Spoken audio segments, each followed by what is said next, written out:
Well, with that, folks, good evening, WNBA and LA Sparks fans, and welcome into the LA Sparks 365 Network, your 24/7 365 comprehensive home for the WNBA and your two-time WNBA champion, Los Angeles Sparks, coming your way here, folks, with our first preseason or first regular season show of the season. Welcome in, folks, to the Whip Around Show dedicated to the entire WNBA. This is the first edition of the W. Joining you here from the In-N-Out Studios up in Anaheim, California is our go-to swingman host, Chris Romanci up in Anaheim, and, of course, yours truly, Cal McClure, joining you here from Studio 171 in San Diego. Chris, good evening. Here we go, man. We're off and running with the season. Other than that, how's it going? I don't know, nothing much, just, I don't know, since yesterday, saw NECA, Gento, Sparks players, and today just got MVP7, so I don't know, can't even get any better now. I don't know. Yeah, I mean, I would agree, Chris, and of course, folks, the only time you'll see it, but here's one of my three. Yes, three of them. I have as many as the Mercury. 3 championship rings I acquired over my athletic and working career with the San Diego Sockers of the then the professional, now major Arena Soccer League. So good to know that I do have 3 rings along with Diana Taurasi, one of my favorite players growing up watching the WNBA. And of course, Chris, boy oh boy, man, tonight, the night we were all looking forward to the most, of course, the tip-off of the Summer Heat Wave, the 19th season of the WNBA getting underway today. And we have plenty of scores, news, and much more, folks. And also, we should say, folks, this is the first of a 4-show lineup, a quadruple header of WNBA coverage, folks. We have the W until 10:30. 10:30 p.m. we'll have the guys with a petition to talk more about Sunday, because we have to really get pumped up for Sunday and talk more about what is the actual game plan for Sunday. We kind of laid it out late last night, but we'll have more about that at 10:30. 11 o'clock, of course, we'll go to Sparks Fam. And then 11:30 we'll have the Sparks 2015 season preview at 11:30 this evening. But Chris, to the scoreboard we go, man, and a handful of games, only 5 on the docket tonight, beginning with the Washington Mystics beating the Connecticut Sun today, 73-68. The Mystics, the line score for Washington, 18 in the first, 26 in the second, 13 in the third, and 16 in the fourth for the game total of 73. For Connecticut, 24 in the first, 16 in the second, 13 in the third, and 15 in the fourth for the game total of 68. The Mystics, of course, with the win, going to want to know on the air, Stephanie Dolson, career high and game high, 18 points. Ivory Lotta, 15. Kara Lawson, 10. Emma Miesemann, 8. Tierra Ruffin-Pratt, 7. Taylor Hill and Kayla Thornton all with 6 in the ballgame. Natasha Cloud with 3. Arminty Harrington, Allie Mallet, Bria Hartley, Kia Vaughn, all held scoreless. Hartley and Vaughn, DNPs tonight for Mike Tebow's Mystics. For the Connecticut Sun, Alex Bentley, 17 points. Kelsey Bone, 14. Alyssa Thomas, 13. Camille Little, 9. Jasmine Thomas, 6. Elizabeth Williams, 5. Chelsea Gray, 4. Kayla Patterson, Shakina Strickland, Kelly Ferris, all held scoreless. Shania Gumake and Inga Orenkova, DNPs tonight for Ann Donovan's Connecticut Sun. Now, Chris, the Mystics in the game today, man, you know, as we know that Bria Hartley, DNP tonight, had a bit of a stress fracture problem. And, of course, Chris, it's Stephanie Dolson again, who, as we know, man's a goofball off the court, but has size and brings a good presence to the Mystics from top to bottom. And, of course, Chris, with Ivory Lotta staying there, Ivory finishes today in 31 minutes with 3 of 12 from the field and 15 points. Chris, you know, Washington's is sort of a team that's young, up and coming, but does have a few key vets, Chris. So as you look at the box score, you think about the box score, Chris. I think though that Washington just won the game down low because of Dolson's size and how she played that, Chris, and also knowing that there was no Shania Gumake for Connecticut as well going forward, Chris. What do you think, though, man, at that box score, knowing that Dolson pretty much owned inside and gave the Mystics, of course, gave the Mystics a good start to the season? Wait, what? Because the connection went. Wait, what? What do you think about the Mystics today, Chris? Pretty much, owning the Sun down low because, as we know, man, the Sun again, not big in size, of course, a couple puzzle pieces out to injury. So, how important is it that Dolson plays a good game, career high in points, but also in regards to winning down low in the paint this afternoon? I think very great, and just probably great going forward in the season. Now, C-Dub, the only problem here with the Sun is Shanae Agumake's absence, I believe, is hurting Connecticut. Again, she's out for at least the All-Star break due to microfracture knee surgery she suffered playing overseas in Italy this year. But, Chris, again, man, we talked about Alex Bentley last week on the network again because she pretty much owned the Sparks and killed them until the Sparks ran away for good in that last preseason game. So, Chris, does Agumake's absence really have a pretty significant, in your mind, Chris, scale of 1 to 10, 1 being the least, 10 being the greatest, on that scale, how much does Shanae Agumake's absence affect the Sun going forward this season? I know it's one game, Chris, but, you miss one big puzzle piece, and you may be in trouble for a while down the stretch. What do you think? I think probably I say like an 8 because one big puzzle piece for the Connecticut Sun. She's number 1 overall pick. She's great. She almost won. She won. I think she won Rookie of the Year last season, and just one big puzzle piece. If she's not in the lineup, then they're pretty much in trouble. Chris, there's already 2 puzzle pieces on for the Sun that are already out for a significant amount of time. Of course, Kelsey Griffin went down with hip surgery last Friday, out for the season. And, of course, Shanae Agumake now out, extended period of time due to microfractured knee surgery. Again, the final score again from Connecticut. The Sun faltered to the Mystics, 73-68. Staying in that area, but, Chris, at Madison Square Garden, the New York Liberty absolutely thrashed the Atlanta Dream today, 82-73 at the Garden for Atlanta in the ballgame. 21 in the first, 17 in the second, 21 in the third, and 14 in the fourth for the game total of 73. And for the Liberty, 30 points in the first quarter, 21 in the second, 16 in the third, and 15 in the fourth for the game total of 82. The Dreams box score for Atlanta: Angel McCoughtry, 27, Tiffany Hayes, 17, Shoni Schimmel, 10, Erica DeSouza, 5, Sancho Little, 4, Erica Wheeler and Ronika Hodges all with 3, Anika Henry and Nadia Cajaldo with 2, and Samantha Logic and DMJ, along with Mati Ajavan.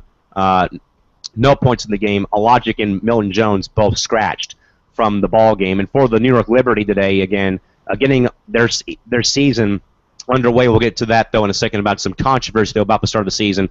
Tina Charles, 17 points. Swin Cash, 15. Tanisha Wright and Cal rookie Brittany Boyd with 14 points in the ballgame. Carolyn Swords, Rebecca Allen, all with 6. Essence Carson with 5. Sugar Rogers with 3. Kia Stokes with 2.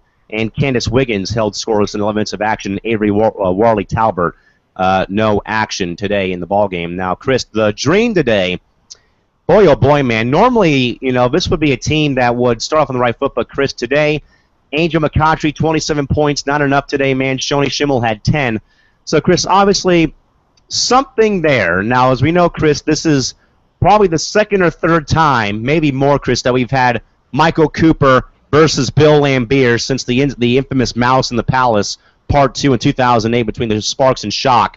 So it looks like, Chris, that Laimbeer outcoached Cooper today. But also, Chris, in your mind, though, Atlanta, man, was, of course, Atlanta #1 seed last year in a very, very weak conference last season. But, Chris, in your mind, though, as we see that, Angel with 27 points, Chris, in your mind, do you think, though, that with Angel leading the way, for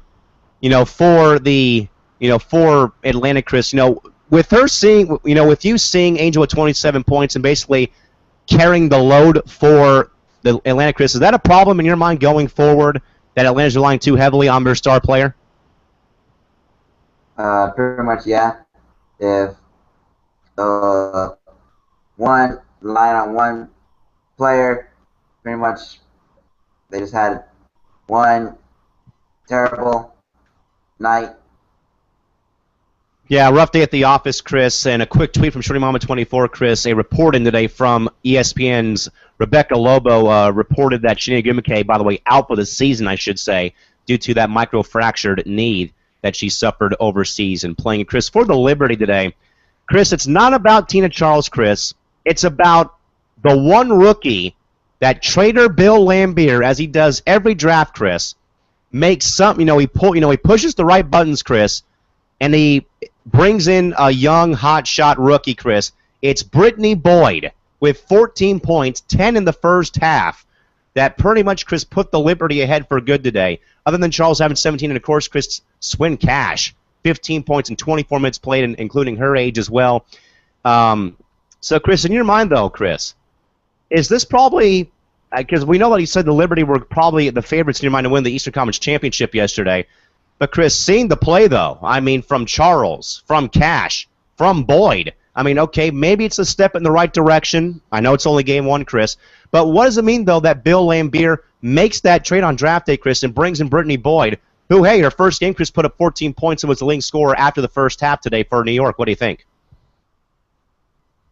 Just very great, not having old, slow players on your roster, having some rookies, some young players to start and get the job done. So, Chris, I think Brittany Boyd is our player of the game for that game. Again, 14 points and led all scores with 10 after the first half.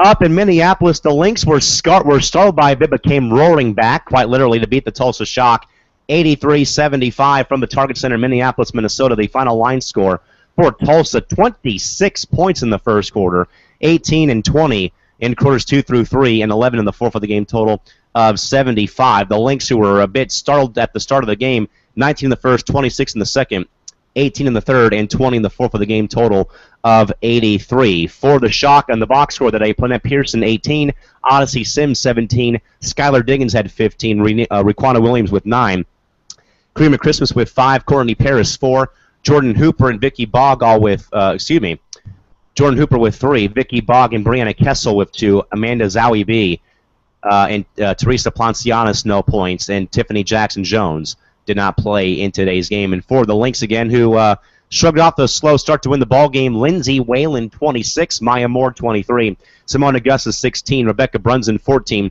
Jen O'Neill and Deborah Peters with 2 points, and not factoring in on the score sheet today was Trisha Liston, Damaris Dantes, Anna Cruz, Rashonda Gray, Asia Jones, and Monica Wright. Now, Chris, the Shock, as we know, man, have a lot of problems off the floor. We will not address that tonight, folks, in the program. We're going to let that issue go to bed and rest for the night. But, Chris, the Shock tonight, in spite of not having Glory Johnson in the lineup, Chris, Plannette Pearson, Chris, as we know, man, great player with the Detroit Shock, comes back home to Tulsa with a great game. And, of course, Odyssey Sims and Skylar Diggins maturing as players. But, of course, Chris, the alarming note, though, man, is the drop-off in production from those three players. Again, Chris, here's real quick, but again, Pearson with 18, Sims with 17, Diggins with 15. After that, Chris, a major drop-off. Chris, any concern?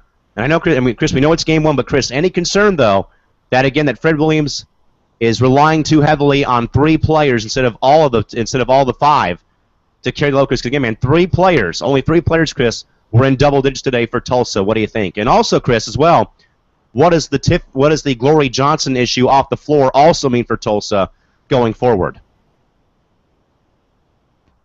I think just not a great night for the Tulsa Shock. They were leading pretty much a lot this game and just choked it away. And Minnesota, great talent, just never gave up and got the win. Chris, this game vaguely reminded me of the game last year or 2 years ago when the Sparks came back and beat the Shock in overtime when they were down 18 points in the fourth quarter. How the Shock had dominated the game for about maybe 2 to 3 quarters, and the levee broke. All the floodwater came in, and the shock went downhill after that. So again, I think though, Chris, improvement can be made once Fred Williams gets these other players to start scoring more points and not having those three reliance on helping. Then of course, Chris, the Lynx tonight. Of course, never giving up, but also, Chris, Lindsay Whalen, Chris, has been a player that's been under the radar her entire career until she got to Minnesota and won those 2 titles alongside Maya Moore and Moan, of course, back in 11 and 13. So, Chris, Lindsay Whalen, 31 minutes played, 26 points, and, of course, Maya Moore, 23. So, Chris, obviously, I'm sure, Chris, that Cheryl Reeve, one of my favorite coaches in the league, Chris, who's a fiery individual and, wants her team to play well, Chris, I'm sure she made quite a few adjustments in the locker room at the half, Chris, like saying, look, guys, this is almost completely unacceptable that we are losing to Tulsa right now. So, Chris, obviously, I'm sure Cheryl Reeve had some things, but, Chris, in your mind, what do you think was said, though, during that halftime huddle in the locker room when they were trailing at the half, Chris, or up by a couple, Chris, of, Chris, what do you think of Cheryl Reeve saying, like, look, I know we're better than this guy, so why are we not playing up to our full potential? What do you think, Chris, was said maybe and why? Wait, the Lynx?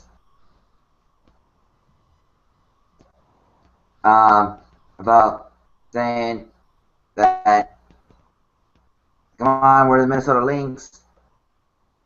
The best team pretty much in the West with the Phoenix Mercury, and it's a Tulsa Shock. We could beat them. And it's at home, Target Center. Just had that mind, and they just took it in the second half and just rolled away with it.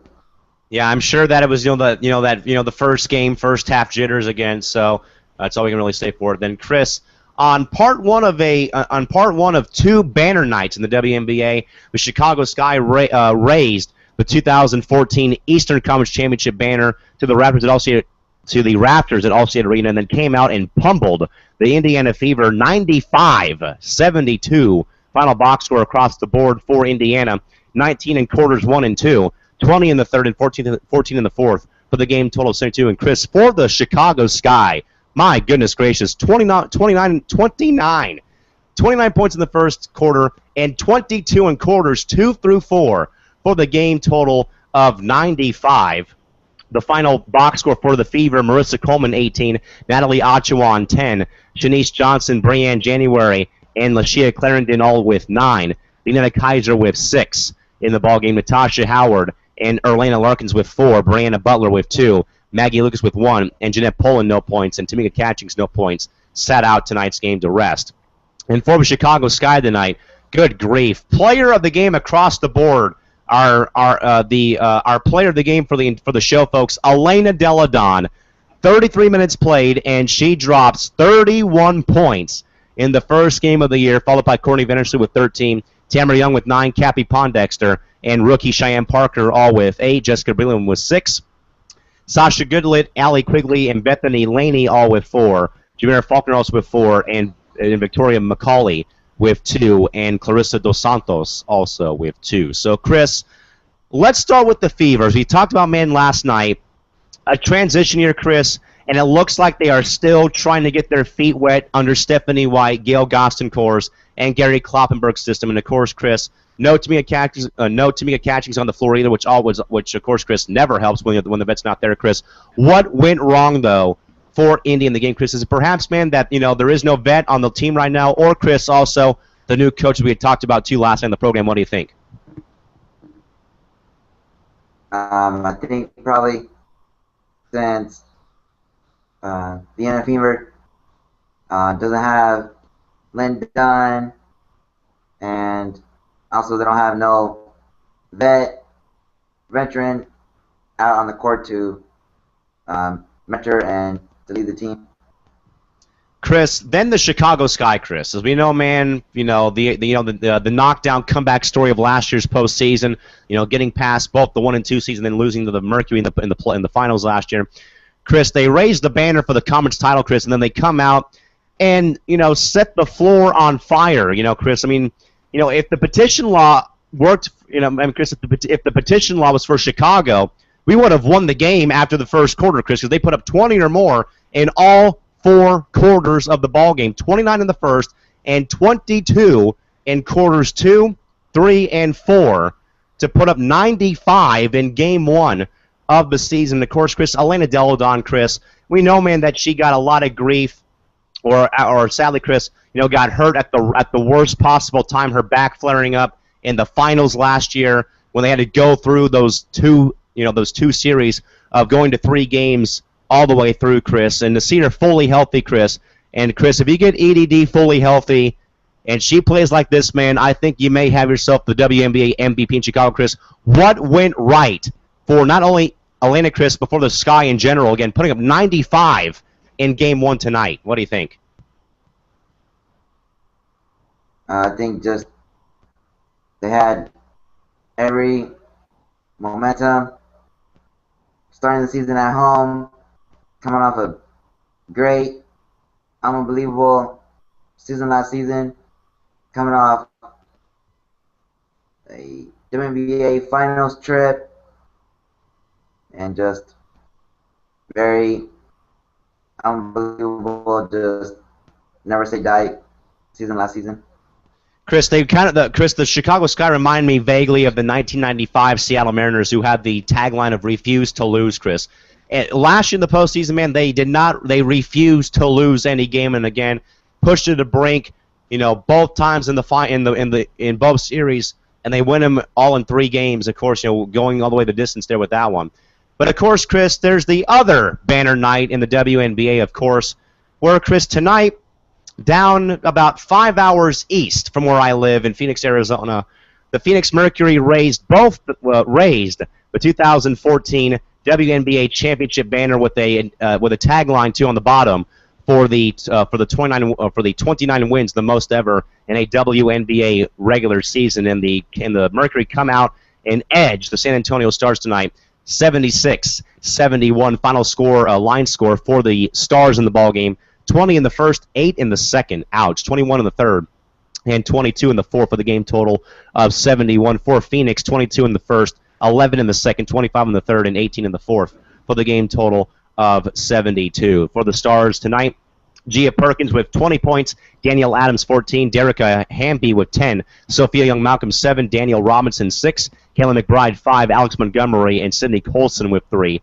Jana Pell 2, and Kayla Alexander with 1, and Brittany Horonko held out of the ball game, coach decision for the Phoenix Mercury, again without both Diana Taurasi, Penny Taylor, and Brittany Griner tonight. DeWanna Bonner picks up a slack 21 points, Candice Dupree 14, Monique Curry 12, Leilani Mitchell 11, Kayla Francis 10, Misty Bass 4, Alex Harden 3, and Noelle Quinn with 1.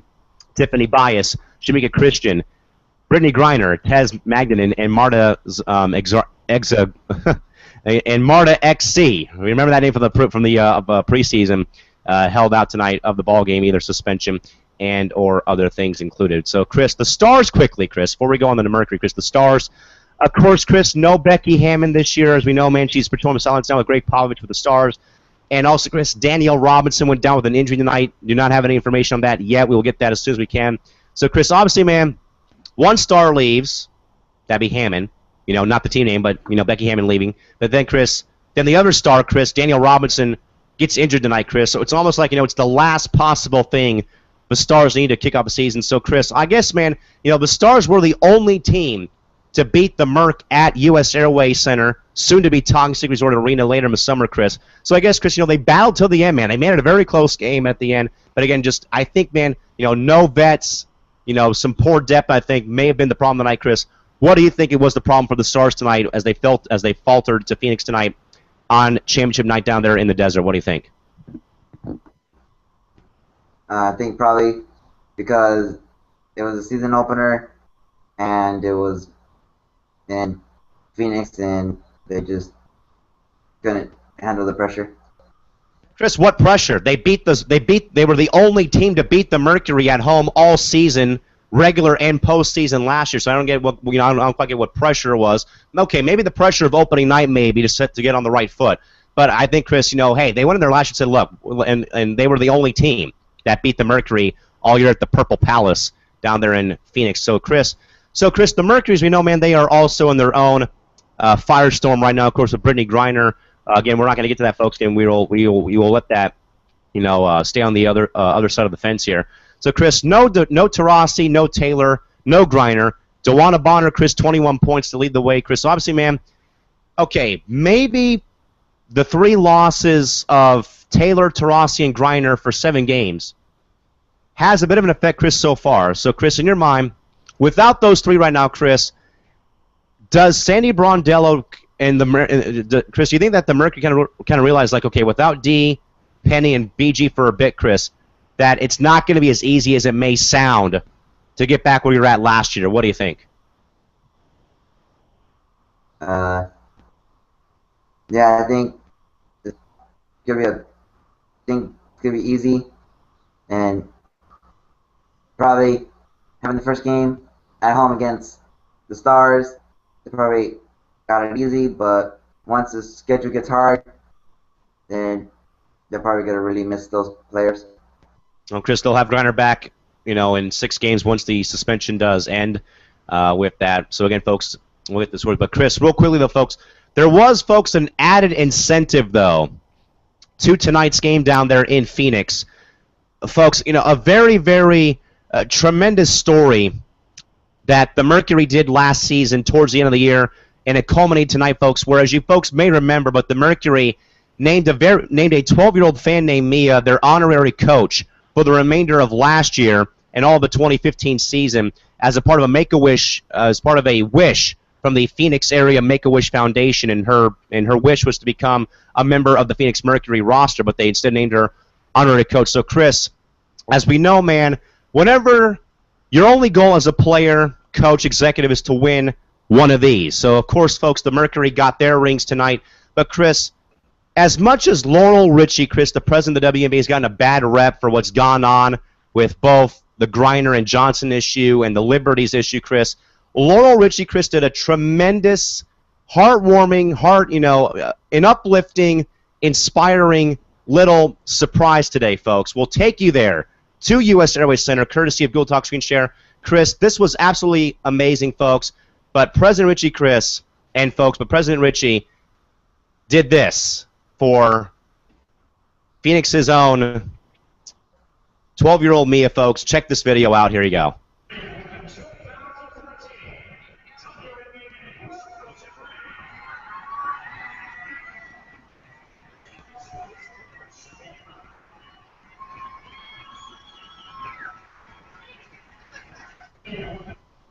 Ladies and gentlemen, there is nothing better, and I even said this today on Instagram when I saw the video again, folks, is those are the types of stories that I love covering and watching happen, Chris, is to see someone like Mia, folks, who, by the way, folks, she suffers from rare bone marrow failure, which in simple English, folks, her body does not produce red blood cells. So she has to live off of the generous donations of the Phoenix area blood banks and people like myself that are blood donors. She lives off of our blood. So, Chris, to see that tonight, not only did I tear up, Chris, because it made me think of what happened earlier in January, of course, with Evan Mundine, who's up here on the Wall of Fame, Chris, how the Sockers let him play for 8 seconds when he battles, a ton of physical, illnesses and disabilities, Chris, and to see that tonight where Mia got her own ring tonight and to see her kiss it, that was awesome to see, Chris. That is something, Chris, that always lifts me up. If I'm having a bad day, which is not a lot, but Chris, I think it would, but Chris, that can lift anybody up, whether you're not a fan of a sport or, Chris, in your case and in my case, not a fan of the Mercury, Chris, but that's something, man, that can really lift, that can really, Chris, make you put a smile on your face when you're down the dumps for a bad day, Chris. Your thoughts about seeing that today, Chris, and seeing Laurel Richie, Chris, as we know, man, who's had a very rough time so far, Chris, doing a tremendous league-wide deed of giving Mia her own 2014 Mercury Championship ring, Chris. What do you think? Agreed. Just very great moment. Very touching, folks, and a lot. And and even though I live and die with LA, folks, a lot of thank yous to President Richie and also to the Mercury organization for making that special night happen for me. As we know, folks, we always see the Make-A-Wish kids on ESPN with their favorite athletes and their experiences, folks. You know, it's something that I hold true to myself to, you know, see stuff like that, and of course, folks, as well. With me being a proud blood donor, that of course makes me, you know, tear up a bit, and you know, that makes me tear up a bit, and also puts a smile on my face too. That the great work of so many people that are giving of their blood or their organs that are donors, you know, that's a great thing to see for us that do those intelligent and great deeds. With that, folks, 1 show down, 3 more to go. If you can hang with us tonight, folks, coming up next, the 2-man show of record, the guys with the petition up next to talk about the big night out. Next Sunday is coming up next year, folks, on LAS 265. So please do not go away.